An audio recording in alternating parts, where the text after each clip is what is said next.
Alright, let's have a look at this comp. Great, so let's look at it right off the bat. A couple of things that I'm noticing. Black levels on the character. Might want to have a look at that. I love the fact that it's the jets coming across the sky that's bombing the helicopter or the spaceship at the bottom. That's cool. Haven't seen that one yet. And maybe a little bit of sliding on the track besides that. I think this is quite a good comp. Okay, so let's start off by opening this up, and I'm going to do the little trick that I've done in the past, where just open up a tracker, and I'm going to track something in here, just to have a look at why I'm saying that the track is sliding. So I'm going to just track this little edge right here, and you'll see now. There we go. Let's do that. We'll fail to read the end of the QuickTime. Okay, we won't go back there again. So let's just set that to input, and now let's use this track to actually not match move but to stabilize. And what's great about this is you can now have a look at the shot stabilized, and when it's stabilized it's a lot easier. I just want to set that to not play into the last frame. I don't know what's wrong with the last frame. It's quite easy to now have a look at things that are sliding and jumping all over the place, and you can kind of see that this is definitely sliding.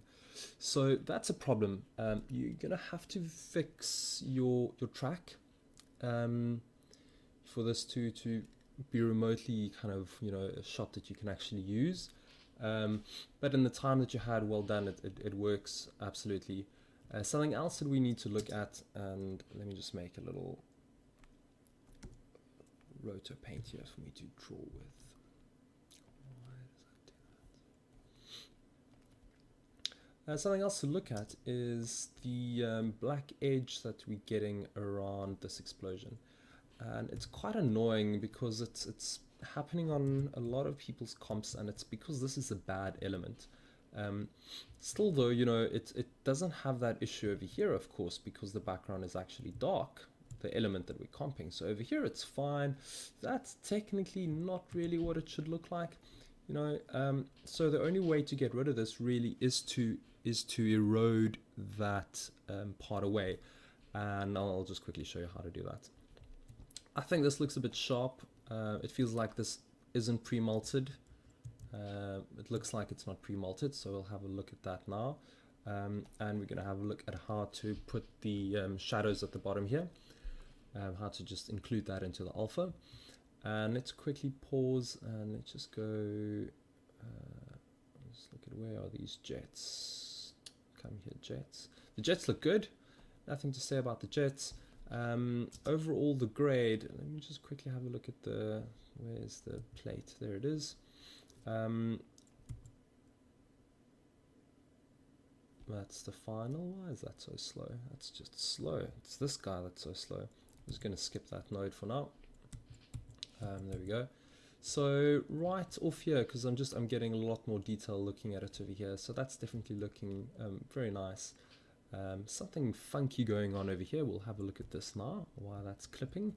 Getting a bit of sample issues here on a motion blur, and that's probably the transform that is applying a rotor to the explosion. Where might that be?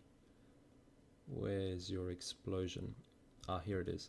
It's probably this guy. Probably if I up the motion blur sample here, it's going to probably look better. Oh, it's improving there. Okay, but we'll get to that. We'll talk about those things. Let's quickly discuss your node graph. And this is what's quite interesting here, is that this is exactly how Fusion is set up to comp by default, left to right, where Nuke is more set up to comp top to bottom. So you've got your B pipe doing something stranger. Actually, it actually starts there and then it moves all the way like that, and then it does that, and then it does that. So it's a tiny bit confusing. I highly recommend trying to keep your B pipe as linear as possible, either running all the way from top to bottom or all the way from left to right, but definitely not making kind of these changes as we go. So I'm just gonna quickly change. Oh, I don't want to really rearrange the whole thing now. But you know, you can see where it's kind of confusing. I prefer a top-down workflow. Most nuke artists work top to down, and then all your A's come from the left. So anyway, let's have a look at the shot. Let's see what we can do to improve it and where we've gone wrong. So the first thing we have coming in here, I'm just going to basically hide these trackers. Okay, so we've got a rubble, grading the rubble, applying a rotor to the rubble, moving it around, applying another rotor here. That's probably just a holdout rotor, moving it around again, and then pre-melting it before it goes into the ground here. Okay, great. So that's definitely working. Excuse my squeaky chair. I need to get some oil onto that guy. Something that I'm noticing here, okay, except for the fact that it's slipping a little bit to the track, is you have this white little edge around it. And we had this on the previous one. It took me quite a while to figure out why that's happening. So just want to have a look here. You're grading, you've got a rotor, you've got another rotor. This grade, is this a grade affecting the alpha? It is not. You are, I just want to look through this quick. What's happening on the alpha? You've got alpha, you've got the transform, and you've got this alpha, which is black, I would assume. I'm assuming this little rotor here is blacking it. I'm just going to crop that to the B box, or clip to the B box here. Clip to the B box there. No, it's still, I don't really understand where that's coming from, unless that's literally just a little edge around it that's causing it to do that. So let's just put a little filtery road there and just chop it in, and just, wow, that's not working. Let's change that back to B box, and let's just bring that in ever so slightly, maybe even like that. And I know we're cropping it, but it's still better than having a little white halo around something, because there's nothing that's, you know, a giveaway that it's a comp like a little halo. I do want to add a blur there. I do want to add at least just 1 pixel, maybe 2 pixels of blur. Just go back to 1. I think that's definitely working a lot better. Now let's look at black levels here, because this is important. This thing is far in the background. A black level there is not that black. I think this grade, this needs to come up ever so slightly. Let's just quickly open this as a separate, and let's just bring that up. There we go. That definitely looks much better, and that sits much better into the shot now.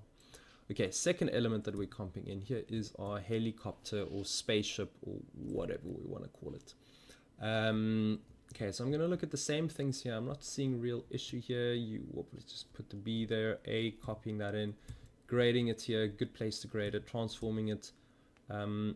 So I don't like to roto after a transform, and I'll tell you why.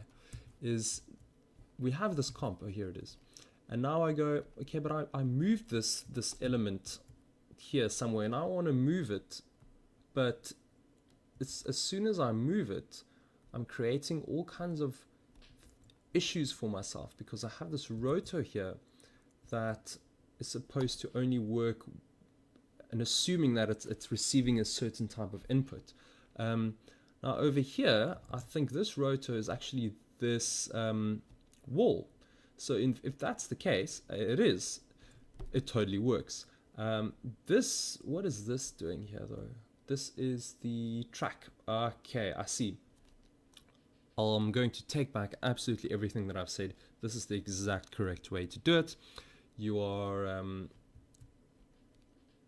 using the alpha, you are positioning it, then you're applying the holdout mat, and then you're tracking that all into place and blurring it and pre-melting it. Okay, I was expecting that to be a different roto element.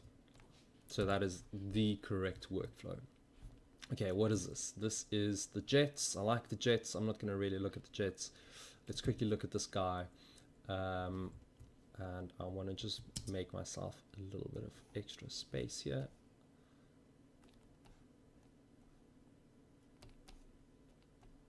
Okay, So the guys here, we have him, we have multiplied shadow on top of him, and then what's great is we also have this robot occlusion. Only thing is our alpha, which we're now getting from the B pipe, does not include that. So there's there's no real way to actually include that onto your B pipe when you're merging him.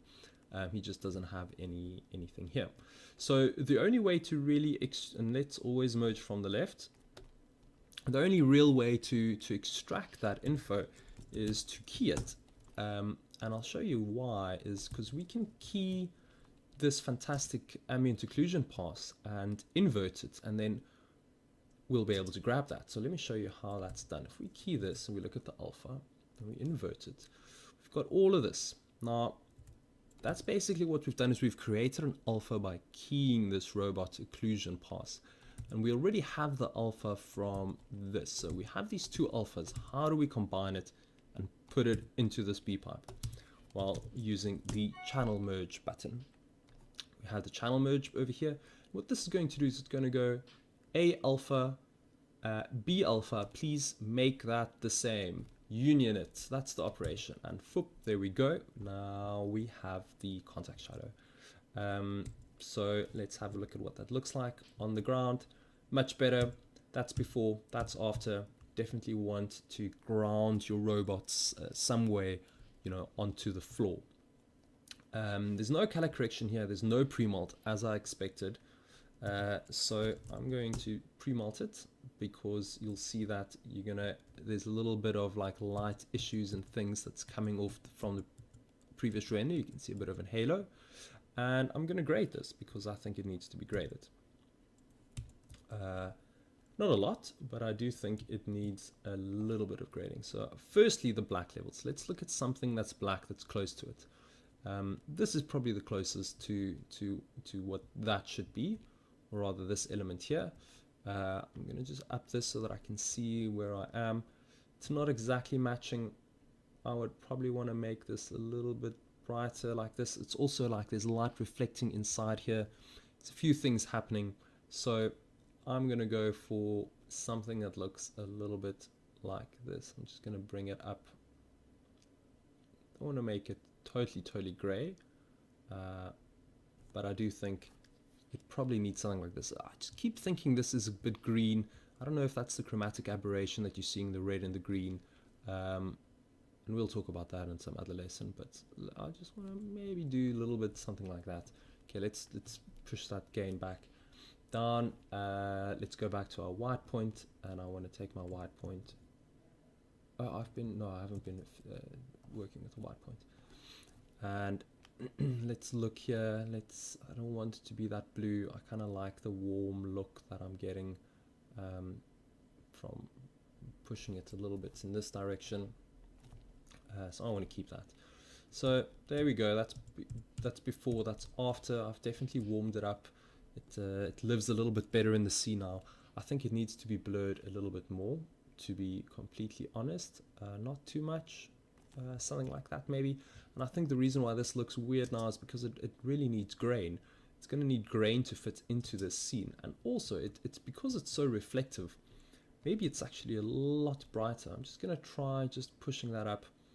Now, see, it's a creative decision. Does it look like this, or does it look like that? Well, who knows, to be completely honest. It's a reflective object.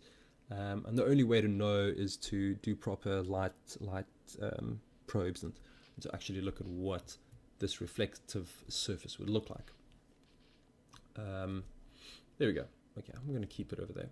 So we've got that guy sitting there. Let's have a look at our explosion. Our explosion is super saturated, to be honest. I'm going to actually just the first thing. Oh, okay. We're grading after our pre-malt. Remember, that is an absolute no-no.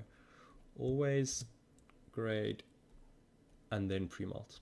Very important.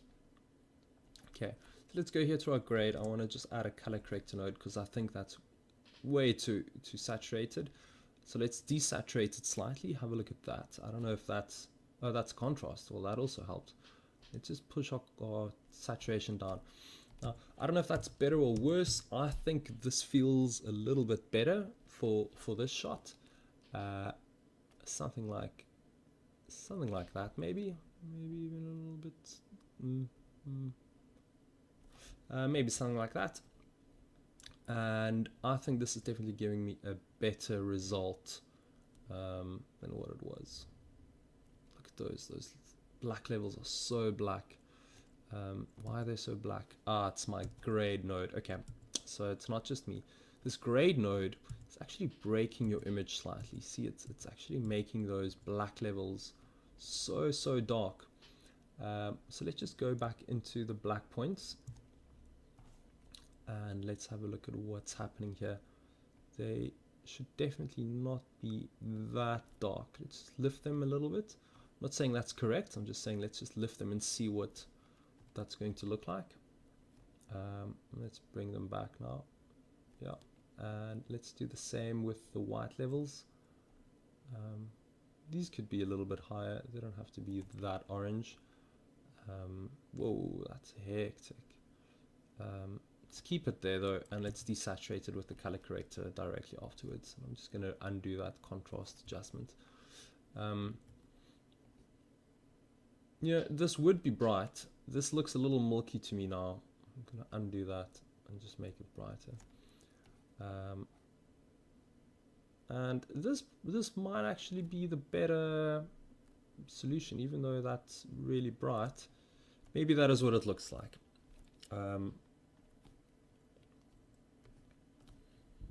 Okay. Okay, we have our distortion effects happening. Let's have a look at what that is. It's really big. Once again, I don't think it would look like that. Heat distortion is not that type of noise. It's definitely more that type of noise.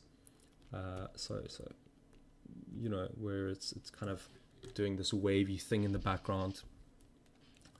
And I think that makes it look a lot better. I've still got that horrible black line. I need to get rid of that.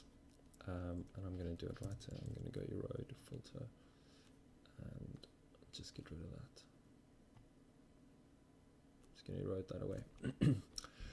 Now, you're applying your iDistort on top of the explosion, which I don't think would happen. I think this would only be, whoops, I think this would happen kind of in this direction. And this is what makes it difficult working left to right, is there's no output. You have to now go find the B pipe, which is sitting on the right hand side, and move it there. It's a little bit frustrating if you want to work quickly. Okay, so we have this guy here. Let's look at this pre-malt. Once again, you're grading after you pre-malted. That's a definite no. Don't ever do that. And now let's have a look at this guy. I also want to just color correct it slightly. Just want to remove a little bit of that saturation. It just always feels too saturated on all of these shots. That feels a bit better. Blur as well, I want to just put that on a 1. That helps. And you're kind of hiding the fact that he didn't have a shadow, didn't you? Okay. So let's move on. We've got our flare. I like your flare. Your flare looks great. I think it works well. And then you have this other little lens artifact thing happening here. And then your color. Just like going top to bottom. Your general grade, which just, of course, remember, if you're working in a shot that's in a sequence, you can't just go and grade that specific shot. And then you render out. So that's my feedback. I hope that was helpful and useful, and that's it.